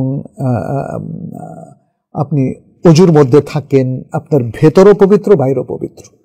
তাহলে এই অবস্থায় মানে আপনি একজন ভালো আল্লাহর কাছে নৈকট্যপ্রাপ্ত গ্রহণযোগ্য একজন যদি মুসলিম হয়ে যান, এটা কারো সার্টিফাই লাগবে না। আপনি যদি মনে করেন যে কোরআন হাদিস অনুযায়ী, বিশুদ্ধ মত অনুযায়ী আপনি যদি মনে করেন যে আপনি এই সেই দরজায় গিয়েছেন, তাহলে আপনার রুকিয়া কাজ হবে। কিন্তু আপনি যদি সালাত ঠিক মতো না পড়েন, আপনি যদি অনেক শিরকি কর্মকাণ্ডে লিপ্ত থাকেন, আপনার তাওহীদ ঠিক নাই, আপনার ঈমান ঠিক নাই, তাহলে এই অবস্থায় আপনার রুকিয়া তো কোনো কাজ দেবে না। ঠিক একই অবস্থা রাকিদের ক্ষেত্রেও। আমরা অনেকে মনে করি যে রাকি রুকিয়া করলে ভালো হয়ে যাব না, রাকির আমল ঠিক আছে কিনা, রাকি নির্ভরযোগ্য কিনা, রাকি শরিয়া মোতাবেক রুকিয়া করেন কিনা, নাকি এটা তার ব্যবসা এবং তিনি টাকা বানানোর মেশিন হিসাবে রুকিয়া করছেন। এটা ঠিক যে রুকিয়া করে কিছু টাকা কিছু অর্থ নেওয়া যায়, কিন্তু একজন লোক যদি মারাত্মক দুনিয়াদার হয়ে যান এবং তার আমলের মধ্যে শুদ্ধতা নাই এবং তিনি রোগীদেরকে মিসগাইড করেন যে আপনি আমার কাছে অনেক দিন আসতে হবে, না হলে আপনি ভালো হবেন না, এবং আপনার চিকিৎসা আমি দুনিয়ার সব চিকিৎসা বাদ দেন, আমার কাছে চিকিৎসা নেন। উদ্ভট মিথ্যা কথা যে সমস্ত রাফিরা বলে, এদের কাছে যাবেন না। যারা রুকিয়া করে সব রোগ হয়ে যাবে বলে আপনাকে নিশ্চয়তা দেয়, রুকিয়া দিয়ে কিভাবে নিশ্চয়তা দেয়, তাই না? আর সবচেয়ে বড় কথা হচ্ছে তার নিজের আমল শুদ্ধ কিনা, তার আকীদা শুদ্ধ কিনা, তাহলেই তার রুকিয়াও কাজ করতে পারে। নবী সাল্লাল্লাহু আলাইহি ওয়াসাল্লামের কাছে এই জন্য অনেকেই দোয়া চাইতেন, শেফার জন্য দোয়া চাইতেন, এবং নবী সাল্লাল্লাহু আলাইহি ওয়াসাল্লামের কাছে অনেকে রুকিয়ার জন্য আসতেন, কারণ নবী সাল্লাল্লাহু আলাইহি ওয়াসাল্লাম সব দিক থেকে শ্রেষ্ঠ মানুষ ছিলেন। আর যেটা তাওয়াক্কুলের উদাহরণ আমরা দেখি, এক মহিলা নবী সাল্লাল্লাহু আলাইহি ওয়াসাল্লামের কাছে এসে বলেন, আমার মেঘে রোগ, আপনি আমার জন্য দোয়া করেন যেন আল্লাহ তাআলা রোগকে ভালো করে দেন। নবী সাল্লাল্লাহু আলাইহি ওয়াসাল্লাম বললেন, তুমি যদি ধৈর্য ধরো ভালো, আমি দোয়া করলে ভালো হয়ে যাবে। দেখেন, আমি দোয়া করলে ভালো হয়ে যাবে, কিন্তু তুমি ধৈর্য ধরো। তাওয়াক্কুলের কিছু এক্সাম্পল নবী সাল্লাল্লাহু আলাইহি ওয়াসাল্লাম সেট করেছেন, এটা তাওয়াক্কুলের এক্সাম্পল। তখন সেই মহিলা বললেন, আপনি যেহেতু আমাকে জান্নাতের সুসংবাদ দিলেন, যদি আমি তাওয়াক্কুল করি তাহলে আমি তাওয়াক্কুল করব, আমার জন্য আর দোয়া করার দরকার নেই। তবে একটা দোয়া করবেন যে আমি যদি পড়ে যাই তাহলে আমার সতর খুলে যায়, আপনি দোয়া করেন যেন আমার সতর না খুলে যায়, কারণ আমি মহিলা মানুষ। সুবহানাল্লাহ, হাদিসে এসেছে নবী সাল্লাল্লাহু আলাইহি ওয়াসাল্লাম তার জন্য দোয়া করলেন এবং এরপর থেকে আর তার কখনো সতর খোলেনি। তাহলে আমার মনে হয় এই আলোচনা থেকে আমরা বুঝতে পারলাম রুকিয়ার বিষয়টা আমরা কিভাবে করব ইত্যাদি। আপনি রুকিয়ার উপর বিশুদ্ধ বই পড়বেন প্রথমে, এবং কিভাবে বিশুদ্ধভাবে কোরআন সুন্নাহ ভিত্তিক রুকিয়া করা যায় সেগুলো করবেন। আপনি তাবিজ, তোমার এই যে 786 এরকম বিভিন্ন অঙ্ক দিয়ে, কাগজ ঝুলিয়ে, তাগা ঝুলায়, তারপরে শামুক, এগুলো দিয়ে কিন্তু রুকিয়া করা যাবে না।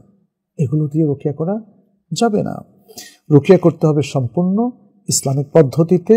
আমাদের তাইবা একাডেমিতেও অচিরেই একটা রুকিয়ার আমরা কোর্স করতে যাচ্ছি, এবং একাধিক বই রচিত হওয়ার পর সেটা আমরা খুব দ্রুতই প্রকাশ করে ফেলবো। ইনশাল্লাহ আপনারা এগুলো পড়বেন, খোঁজ খবর নেবেন।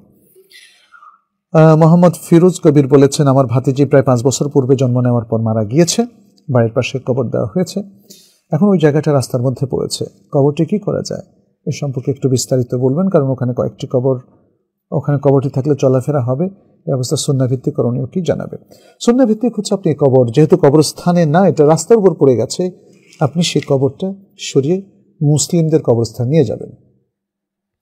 যদি অনেক পুরনো হয়, 5 বছর পূর্বে বলেছেন, হয়তো কিছু হাড়গোড় পাওয়া যেতে পারে, ওইটাই সুন্দর করে আবার কাফনের মধ্যে নিয়ে আপনি নতুন একটা কবরে সেটা কবরস্থ করবেন, সমাধিস্থ করবেন, তাহলে এটা হয়ে যাবে। আর এটাই হলো সুন্নাহ ভিত্তিক আমল, এবং এখানে আর অন্য কোনো রিচুয়াল নাই, নতুন করে কোনো জানাজা দিতে হবে না, নতুন আর কোনো কিছু করতে হবে না। মোহাম্মদ সাগর বলেছেন, আমার নানিকে আমার নানা প্রায় 20 থেকে 30 বছর কোনো খরচ বা দেখা সাক্ষাৎ করেনি। এই অবস্থায় এখন যদি আমার নানা আমার নানির সাথে দেখা করতে আসে তাহলে কি জায়েজ হবে? তাদের বিবাহকে অটোমেটিক তালাক হয়ে গেছে? না, অটোমেটিক তালাক হয় নাই। 20 বছর 30 বছর তারা দেখা সাক্ষাৎ করেনি, নিশ্চয়ই কোনো ভ্যালিড রিজন ছিল এখানে। এমনি তো এটা কোনো স্বাভাবিক বিষয় না, হয়তো বিদেশে ছিলেন আপনার নানা, এটা হতে পারে। তো যাই হোক, দীর্ঘদিন তারা দূরে থাকার কারণে বা দেখা সাক্ষাৎ না হওয়ার কারণে অটোমেটিক তালাক হয় না, তালাক দিতে হয়, তালাক ইনিশিয়েট করতে হয়, অতএব এখানে কোনো তালাক হয়নি। বিনতে ইব্রাহিম চৌধুরী বলেছেন, ইসরায়েল ও ইসরায়েলকে সহায়তাকারীদের পণ্য আমরা বয়কট করেছি মানে দাবিতে, এখন ChatGPT ব্যবহার করা যাবে কিনা, ইসলাম কি বলে? দেখুন, ইসরায়েলি পণ্য বর্জন করা এই কারণে যে তারা আমাদের শত্রু এবং আমাদের টাকা পয়সা যেন তাদের হাতে না চলে যায়, এটা খুবই ভালো। আপনি যদি দেখেন যে মানে পৃথিবীর যে কোনো পণ্য তরক করে তাদের উপর চাপ সৃষ্টি করা যায়, অবশ্যই করতে পারেন, এবং এটা খুব ভালো, কোনো সন্দেহ নেই। কিন্তু এটা কি এরকম জরুরি যে আমরা এখন আমাদের যত জিনিস আছে সব কিছুই ত্যাগ করতে হবে? না, সেটা ওইভাবে নয়। যেমন ধরেন, আমরা আমেরিকা, ব্রিটেন, জাপান কিংবা চীন, তাদের তৈরি অনেক জিনিস ব্যবহার করি, তাই না? অনেক মেশিন ব্যবহার করি, কম্পিউটার ব্যবহার করি, ল্যাপটপ ব্যবহার করি, ক্যামেরা ব্যবহার করি ইত্যাদি। এগুলো যদি আমরা ফেলে দেই তাহলে একদিকে আমাদের অর্থের অপচয় হবে, অন্যদিকে মূলত আমরা পিছিয়ে যাব। অতএব আমাদের জন্য জরুরি যে জিনিসগুলো সেগুলোর ব্যবহার রাখতে কোনো সমস্যা নেই। তবে আমাদের সাথে সাথে চেষ্টাও করতে হবে যাতে মুসলিমরা নিজেদের পায়ে দাঁড়াতে পারে এবং কাফের মুশরিকদের যে টুলসগুলো আছে, যে জিনিসপত্রগুলো আছে, যে ভোগ্যপণ্যগুলো আছে, অথবা যে ইলেকট্রনিক্স ম্যাটেরিয়ালসগুলো আছে বা যে সফটওয়্যারগুলো আছে, সেগুলোর বিকল্প আমাদের দান করাতে হবে। তার আগ পর্যন্ত জরুরাতান এগুলো ব্যবহার করা যাবে। তবে এক্ষেত্রে আমরা স্ট্রংলি বলবো যে জিনিসগুলো আমাদের জন্য মোটেই প্রয়োজন নাই, ফুজুলি বা শৌখিন কিংবা ক্ষতিকারক, যেমন এই যে পেপসি টেপসি, এগুলো তো ক্ষতিকারক দ্রবণ, এগুলো সবগুলো আমাদের বর্জন করা উচিত। চ্যাট জিপিটি আমাদের অনেকের জন্যই জরুরি নয়, এটা কিছু লোক ব্যবহার করে, তাই না? অতএব চ্যাট জিপিটির ব্যবহার কিংবা এআই এর ব্যবহার শুধু যার জন্য প্রয়োজন তিনিই করবেন, যার জন্য প্রয়োজন নেই তিনি বর্জন করবেন।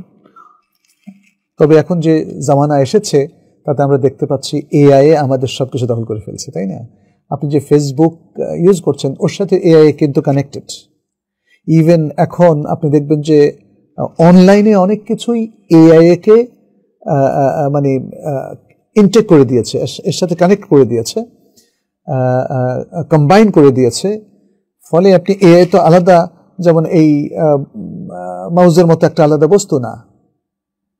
ইভেন আপনার যে আপনি যে এখন অনলাইন কেনাকাটা করছেন ওখানেও এআই আছে, গুগলের মধ্যেও এআই আছে, আর্টিফিশিয়াল ইন্টেলিজেন্স। গুগল এখন আপনার মানসিকতা বুঝতে পারে, সে অনেক কিছু মনে রাখে, আপনার রুচি, আপনি কি খান, আপনি কাদের সাথে যোগাযোগ করেন, আপনার বন্ধু লিস্ট, এসব গুগলের জানা হয়ে গেছে, এটা এর মাধ্যমে। অতএব আপনি চ্যাট জিপিটি এটা বলে লাভ নেই। এই এআই এর পেছনেও অনেক ইহুদিদের বিশাল অবদান আছে। ফলে আপনি যদি নিজেদের আমল আখলাক কোরআন সুন্নাহর দিকে ফিরে আসার ফর্মুলা বাদ দিয়ে এটা শুধু পণ্য বর্জনকেই ইসরায়েলিদের বিরুদ্ধে একমাত্র কাজ হিসাবে মানে চিহ্নিত করেন, তাহলে এটা ভুল হবে। মুসলিমরা অমুসলিমদের সকল কিছু তরক করে আসলে এই সমাজের মধ্যে তাদের জীবন চালাতে পারবে না। অতএব এই জায়গায় আমাদের বুঝতে হবে আমাদের মূল সমস্যা কিন্তু তাদের ইনস্ট্রুমেন্ট ব্যবহার করার মধ্যে না। আমাদের মূল সমস্যা হচ্ছে আমাদের ঈমান আকীদাকে আমরা বিকে দিয়েছি। আমরা তাদেরকে প্রত্যেকটা কৃষ্টি কালচারে অনুসরণ করছি। আমাদের মানুষ জন্ম দিবস পালন, তারপর বিভিন্ন দিবস পালনে তাদের অনুসরণ করছে। আমাদের মানুষ তাদের পোশাক পরিচ্ছদকে ফলো করছে। এখন দেখবেন যে ইহুদি পণ্য বর্জন করছে এমন অনেক নারী যে বেপর্দা অথবা যে প্যান্ট শার্ট পরে চলে, সেও কিন্তু ইহুদি পণ্য বর্জন করছে। এটাকে আপনি কিভাবে নেবেন, তাই না? অতএব আমাদের আসলে মূল প্রবলেমটাকে ডায়াগনোসিস করতে হবে। অমুসলিমদের বিরুদ্ধে, ইহুদি নাসারাদের বিরুদ্ধে কিংবা যারা ইসলামের শত্রু তাদের বিরুদ্ধে আমরা কেন পেরে উঠছি না? আমাদের সমস্যাটা কোথায়? আমাদের ঈমান আমল আখলাকের মূল ত্রুটিটা কোথায়? এটাকে ডায়াগনোসিস করতে হবে। তাহলে আমার মনে হয় আমরা আমাদের করণীয় নির্ধারণ করতে পারবো। মাহবুল হাসান বলেছেন, আসসালামু আলাইকুম ওয়া রাহমাতুল্লাহি ওয়া বারাকাতুহু, কেমন আছেন? ওয়ালাইকুম আসসালাম ওয়া রাহমাতুল্লাহি ওয়া বারাকাতুহু, আলহামদুলিল্লাহ, আল্লাহ ভালো রেখেছেন। বিশেষ করে আজকে আমি বেশ ভালো ফিল করছি। গত কয়েকদিন যাবৎ একটু অসুস্থ ছিলাম। আল্লাহ শুকরিয়া, আপনি আমাকে জিজ্ঞেস করেছেন জন্য আপনাকেও ধন্যবাদ জানাই। ইসমাইল বলেছেন, সুন্নত ও নফল নামাজে কোনো ব্যক্তি ডাকলে তাহলে কি নামাজ ছেড়ে দিয়ে ডাকে সাড়া দেব? এটা নির্ভর করে সেই ব্যক্তির ডাকে সাড়া দেওয়াটা আপনার জন্য জরুরি আপনি মনে করছেন কি না, সে ব্যক্তি কি কোনো বিপদে পড়ে গেছে কি না। আপনি সালাতে দাঁড়ালেন আর সে ব্যক্তি হঠাৎ করে ডাকলো, ভাই আমি পড়ে গেছি, আমাকে তোলো। আপনার মা হয়তো খাট থেকে পড়ে গেছেন, অথবা ছোট বাচ্চা বাসায় খাট থেকে পড়ে গেছে, হ্যাঁ, হতে পারে তার হয়তো হাত ভেঙে গেছে, শরীরের কোনো অংশ কেটে গেছে, ইত্যাদি নানা জিনিস হতে পারে। সুন্নত নফল থেকে আপনি এই অবস্থায় বের হয়ে যাওয়াটাই আপনার জন্য সঙ্গত। আপনি একদিকে সালাম ফিরিয়ে নামাজ ভঙ্গ করে আপনি কাজে লিপ্ত হবেন। কারো কারো মতে আপনি যে নামাজটা থেকে বের হলেন সেটা আবার আপনি পড়বেন। আর কেউ কেউ বলেছেন যে না, সুন্নত এবং নফল কেউ যদি ভঙ্গ করেন সেটা আদায় করাটাও আপনার জন্য নফল পর্যায়ের হবে, অতএব এটা জরুরি কিছু না। শেখ রুবেল মনে হয় নাকি রুয়েল বলেছেন, একই সফরে উমরা একবার করার পর আবার পুনরায় তাইফ থেকে উমরা করা যাবে? এই ব্যাপারটা আসলে তাইফ থেকে না মদিনা থেকে না রিয়াদ থেকে এটার উপর নির্ভর করছে না, নির্ভর করছে আপনি একটা সফরে মক্কায় গেলেন, সেখান থেকে আরেকটা সফরে চলে গেলেন তাইফ, যেটা প্রায় 80 কিলোমিটার দূরে, অথবা মদিনায়, অথবা ইয়াম্বো, অথবা আপনি আবহাতে চলে গেলেন কিংবা রিয়াদে চলে গেলেন, অথবা সৌদি আরবের খুব কাছাকাছি রাষ্ট্র কুয়েত কিংবা বাহরাইন অথবা ইয়ামেনে চলে গেলেন। সেখান থেকে আবার আরেকটা সফর করে আপনি মক্কা যখন আসেন তখন এটা আরেকটা সফর হলো, আরেকটা উমরা আপনি করতেই পারবেন। বিষয়টা হলো এটা, একটা পূর্ণ সফরে যদি আপনি চলে যান, নতুন সফরে আবার মক্কায় প্রবেশ করেন, তাহলে আপনি উমরা করতে পারবেন। পারভেজ তপি বলেছেন, মাগরিবের সালাতের সময় কতক্ষণ? ইশার ওয়াক্ত হওয়ার আগ পর্যন্ত কি? হ্যাঁ, ইশার ওয়াক্ত হওয়ার আগ মুহূর্ত পর্যন্ত। কারো মতে সেটা শাফাকে আহমার, কারো মতে সেটা শাফাকে আবিয়াদ। হ্যাঁ, তো এই হিসাবে আমরা দেখি ইশার ওয়াক্তে একটু তারতম্য হয়।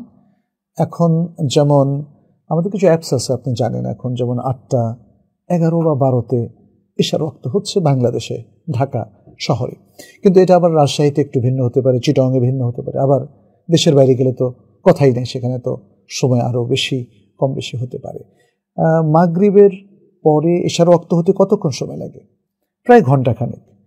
তবে অনেক সময় দেখা যায় এটা 50 মিনিট হয়। এটা বিভিন্ন সিজনে বিভিন্ন রকম, সবসময় একরকম থাকে না। কখনো সেটা 1 ঘন্টা, কখনো সেটা 1 ঘন্টার উপরেও হয়। তো এই বিষয়গুলো শাফাকের সাথে কানেক্টেড, এবং তার উপর ভিত্তি করে আমাদের ওলামায়ে কেরাম এবং সায়েন্টিস্টরা সময়টা নির্ধারণ করেন, এবং সেগুলো অ্যাপসে এখন আমরা পাই, আপনি অ্যাপস দেখে নিতে পারেন। নাজমা আহমদ বলেছেন, আমি একজন কোরআনের খাদেম, আমার ছেলে আজ আমাকে একটা মেয়ের জন্য আমাকে এত এত খারাপ গালাগালি করে, মেয়ের মায়ের কাছে চলে যায়। আচ্ছা, আমি জায়নামাজে আল্লাহর কাছে সাহায্য প্রার্থনা করছি আর আমার বুক ভেঙে কান্না করছি, তাহলে কি আল্লাহ আমার ছেলের উপর বদদুয়া দিবেন না? আপনি নিজেকে সংবরণ করুন, ছেলেকে মাফ করে দেন, সে হয়তো বুঝতে পারে নাই। অনেক ছেলেপেলেরা আজকাল মানসিকভাবে আসলে বিধ্বস্ত থাকে নানা চাপের কারণে, পরিবেশের কারণে, ফলে তার মুরব্বির সাথেও সে বেয়াদবি করে ফেলে, বাবা মা মায়ের সাথে। বাবা মা সেটা বোঝা উচিত, কেন কোন আঙ্গিকে কোন প্রেক্ষাপটে ছেলেটাই বা আচরণটা করলো, তাকে ক্ষমা করে দেন, আপনার সন্তান। কারণ আপনি ক্ষমা না করলে তো সে অনেক বিপদগ্রস্ত হবে, দুনিয়া আখিরাতে ক্ষতিগ্রস্ত হবে। আপনি ক্ষমা করে দেন, এবং আপনি যদি ক্ষমা করে দেন তাহলে আপনার কষ্টের কারণে আপনার হয়তো কান্না আসছে, বুক ভাঙা কান্না, কোনো সন্দেহ নেই, এটাও এক ধরনের বদদোয়া, বাট আপনি ক্ষমা করে দিলে ওটা উজ্জ্বল হয়ে যাবে ইনশাআল্লাহ। আমরা আপনাদের আর অনেকগুলো আছে। আপনি আবু হাফিজা বলেছেন, আমি ইন্ডিয়া থেকে দেখছি। আচ্ছা ভাই, আপনাকে ধন্যবাদ, আপনি এত দূর থেকে দেখছেন। আমার ধারণা যে আমাদের অনেক ভাই বোনেরা পৃথিবীর বিভিন্ন দেশ থেকে আমাদেরকে এখন দেখছেন, আপনাদের সবাইকে আমরা ধন্যবাদ জানাই। মহসিন খান বলেছেন, জোহরের ফরজ নামাজের আগের সুন্নত না পড়তে পারলে জোহরের ফরজের পরে পড়া যাবে কি? হ্যাঁ, পড়া যাবে। কোনো কারণে যদি মিস হয়ে যায় তাতে কোনো সমস্যা হবে না। তার মানে এই নয় যে আমি বলছি আপনি সুন্নত না পড়ার অভ্যাস গড়ে তোলেন, এটা না। অনেক ভাইরা ভুল বুঝে ফেলেন। আপনি সুন্নত পড়াটা আপনার জন্য বিধেয়, সঙ্গত, পড়বেন। আগে মিস হলে পরেও পড়তে পারেন, রাসূল সাল্লাল্লাহু আলাইহি ওয়াসাল্লাম থেকে এগুলো সাব্যস্ত হয়েছে। তবে কোনো কারণে যদি একদম মিস হয়ে যায় তাহলে এটা নিয়ে আমাদের খুব অরিড হওয়ার কোনো কারণ নেই। আপনার অনেক সব মিস হয়ে যাবে, কোনো সন্দেহ নাই, বাট পাপ হবে না। একজন বলেছেন, মেধা বৃদ্ধির আমল বলে দেন। মেধা বৃদ্ধির জন্য আপনাকে পাপ ত্যাগ করতে হবে। মনে রাখার জন্য মেধা বৃদ্ধি মানে হচ্ছে মনে রাখা, তারপরে বুদ্ধি বাড়া, বুঝ শক্তি বাড়া ইত্যাদি। এটার জন্য আপনি আল্লাহওয়ালা হবেন, দিনদারি, আল্লাহ নৈকট্য অর্জন এবং আল্লাহর কাছে দোয়া করা। আর মিথ্যাকে ছাড়বেন, করাপশন ছেড়ে দিবেন, তাহলে আপনার মেধা তরতর করে বেড়ে যাবে ইনশাআল্লাহ। এই ধরনের কথা আমরা সালাফ থেকে প্রচুর পাই।